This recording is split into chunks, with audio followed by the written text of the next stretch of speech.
The Galaxy Book Flex 2. Guys, listen to this. I'm gonna cut you a deal today. This video is about the first impression, right? So far, so good. However, you guys maybe or probably have a ton of questions when it comes to this device. So here we go. Between this video and my upcoming full review for this device, you have the chance to ask me anything about the Galaxy Book Flex 2. Prerequisite for this: subscribe to my channel, like the video, and of course, comment your question below. I will try to answer all of them unless you're trying to send me skydiving or take this underwater.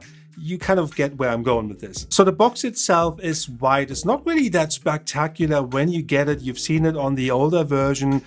Considering it costs $2,000, I kind of think it could be better, but it is okay. Inside you will see the USB-C charger, then you will see that some documentation has been included, but also the ejection pin for the 5G version. Yes, this is a 5G version. And you've seen what I've done here. I basically beat Samsung's own unboxing video time-wise.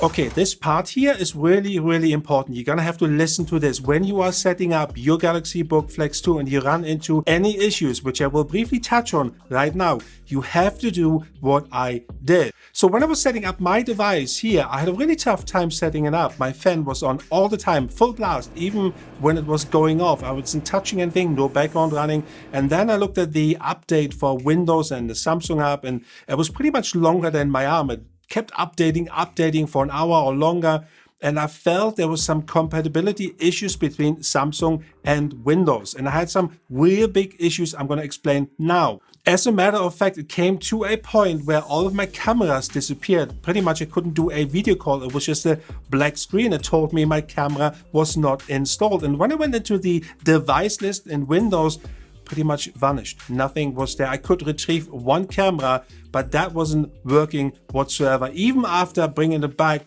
camera number 2 was missing and I didn't know what to do. Other things included the sign-in for Samsung Gallery. It didn't work. The whole thing just felt off. The fan noise was on. Everything felt really strange. So I tried to fix one issue by one issue by one issue. Don't do this. Just don't. I'm going to tell you what you need to do. Basically, what you need to do is reset your PC. But hang on, there's a couple of steps I really want you to know. And you have the option, obviously, keep your files or remove your files. I kept my files. That is fine. Next one is more important. You have the option of cloud reinstallation of Windows or local reinstallation. Please choose the local reinstallation because that will give you the exact recovery as your machine was intended when it was released or shipped to you. It took me maybe an hour to do that, but it fixed all of my problems, and finally I was back into my Galaxy Book Flex 2 experience. In terms of design, we will cover this later in our full review, but what I want to really get into at first is the cameras here, the camera placement. I have seen so many comments that are saying, you see this camera here, it's called, Samsung calls it the world-facing camera, and it's a camera basically located here right next to the keyboard, and people are asking, how do you do video calls like that? It's a very good question, but it is like that. The Galaxy Book Flex 2 basically has two cameras, one here on your keyboard and one here, which is your normal webcam, right? So you have two cameras. They're all listed in the device manager. It's very important that you know which one is which, because this webcam here is labeled as 720p HD webcam. And the other one is called, let me just read this here, Intel AV Stream Camera. So you probably ask yourself, why is this important? Well, when you have a video call, when you basically use Zoom or Teams, you have a list available of available cameras, and then you choose the 720p HD camera, which is this one here, right here, and that's your webcam you use for video calls. And at this point, I really didn't have any use case for this world-facing camera. I'm just using Samsung's terms here, right? This webcam basically. But what you can do is I checked out the camera app. You can basically scan documents. You have a separate button here. You can also do whiteboard clips with the camera, and we will give this, of course, the full attention it deserves. But as of today, I didn't use it, but we will use it and we'll let you know how it works. So look, the first thing I noticed when I was using the Book Flex 2 is really how fast the machine is. And I opened up shed loads of Chrome tabs and Windows applications and Office applications, and it all worked fine. So I was really interested in the Geekbench 5 result, and I can show you them here. And they're actually not bad if you look at them. The single core is really similar to the MacBook Air M1. I mean, multi-core, there is still a bit to go, but it's not bad. And you can tell it has the 11th generation Intel Tiger Lake processor in here, and 4-core, and I mean the 16GB of RAM I have installed here also helps, but I can see this really being future-proof for my needs, that is. But let me know if this is enough for you. For me, so far, I had no issues. So in terms of design, it is very similar to the Galaxy Book Flex, the first iteration of that laptop. And you will see that it is a bit bigger and it is a bit heavier, not really slightly than the first generation. The one other thing you will notice is that the S Pen here, the S Pen is located in the front. It's no longer located here because you can see it's full of the ports, which we will cover in a second, but the S Pen is located here. It is pretty clear why Samsung has done this, and you can see the ports, the OG ports. Basically, there's not much space left. You have the SIM card tray here, and the pen is obviously in the front now here.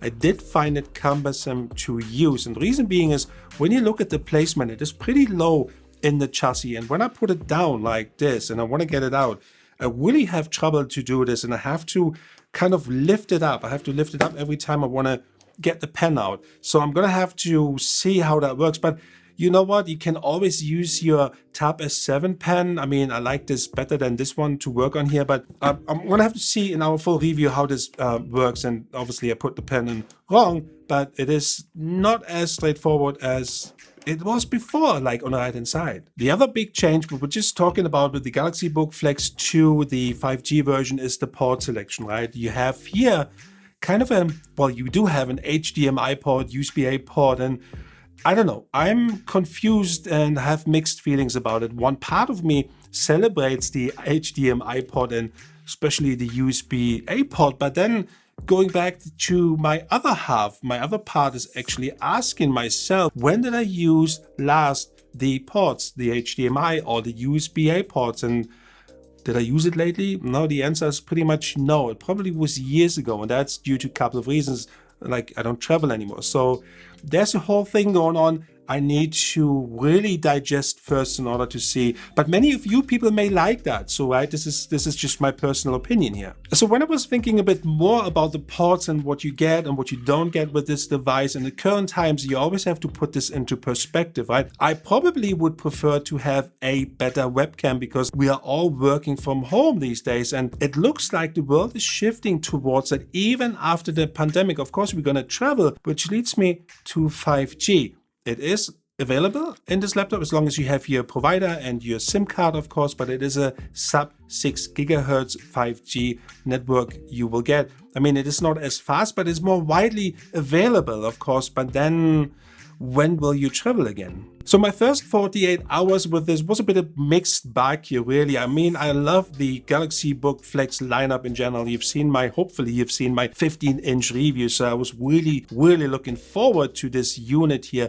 But I have to put it into perspective because this is a unit I pay for myself, and this is a unit I really want to use for a long time. $2,000. My financial investment, I have to put it into perspective to what I get. And this leads me back to what I just said.